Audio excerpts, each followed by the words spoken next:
तो गाइस, ये आपका properties of electric field line पे बेस्ड क्वेश्चन है।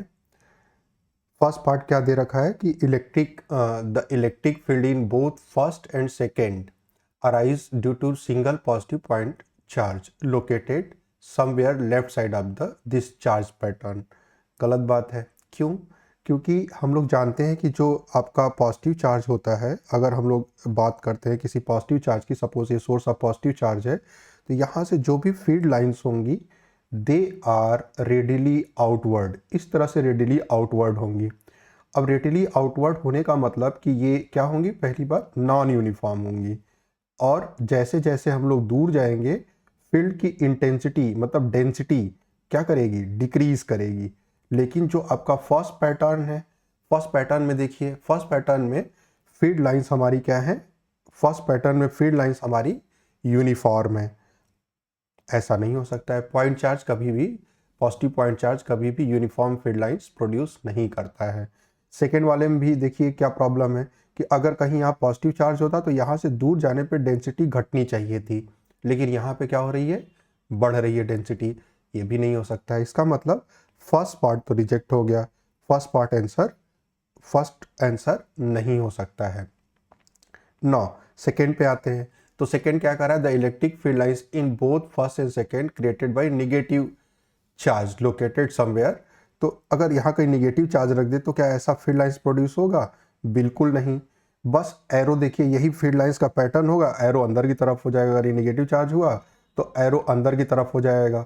इसका मतलब ये भी फील्ड लाइंस क्या होंगी, नॉन यूनिफॉर्म होंगी। और अगर फील्ड लाइंस नॉन यूनिफॉर्म है, और दूसरी बात हम लोग क्या ऑब्जर्व कर रहे हैं, अगर मान लीजिए नेगेटिव चार्ज हम बना देते हैं फिर से, सपोज ये नेगेटिव चार्ज है, तो यहाँ पे जो फील्ड लाइंस होंगी वो अंदर की तरफ होंगी।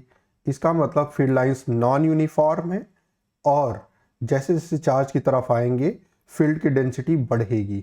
फील्ड की डेंसिटी बढ़ेगी मतलब जो इंटेंसिटी है, इलेक्ट्रिक फील्ड की वैल्यू जो होगी इंक्रीज करेगी टुवर्ड द चार्ज। लेकिन यहाँ पे क्या हो रहा है, पहले वाले में यूनिफॉर्म है और दूसरे वाले में नॉन यूनिफॉर्म है, बट दूर जाने पे इंक्रीज कर रही है, जो गलत है, डिक्रीज करनी चाहिए। तो ये भी ऑप्शन रिजेक्ट हो गया।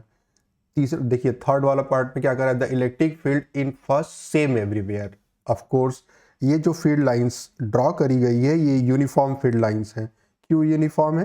क्योंकि इन यहाँ पे इलेक्ट्रिक फील्ड लाइंस का डायरेक्शन इंटैक्ट है, डायरेक्शन चेंज नहीं हो रहा है। साथ में जो लाइन का सेपरेशन दिखाया गया है वो इक्वल दिखाया गया है, इसका मतलब डेंसिटी बराबर दिखाई गई है। तो ये यूनिफॉर्म फील्ड लाइन को रिप्रेजेंट कर रहा है। ये नॉन यूनिफॉर्म फील्ड लाइन को रिप्रेजेंट कर रहा है जिसमें आगे जाने पे अगर हम लेफ्ट टू राइट चले तो डेंसिटी इंक्रीज कर रही है। डेंसिटी इंक्रीज करने का मतलब फील्ड की इंटेंसिटी इंक्रीज कर रही है। ऑफ कोर्स ये बात सही है। इसका मतलब थर्ड क्वेश्चन सही कहा गया, तो थर्ड आपका सही हो गया। फोर्थ भी इन्वेस्टिगेट कर ही लेते हैं हम लोग, है ना। आंसर तो मिल गया हमारे पास। As you move from left to right the electric field in both first and second become stronger. गलत है। सेकेंड में तो स्ट्रॉन्गर हो रहा है, आधा ट्रू आधा फॉल्स है, लेकिन फर्स्ट में यूनिफॉर्म है। लेफ्ट टू राइट मूव करेंगे तो फील्ड की इंटेंसिटी न तो इंक्रीज कर रही है न ही डिक्रीज कर रही है, तो ये हाफ स्टेटमेंट फॉल्स हो गया। That's why this statement is false. तो हम लोग सी के साथ जाएंगे। आई थिंक आपको समझ में आया होगा ये डिस्कशन।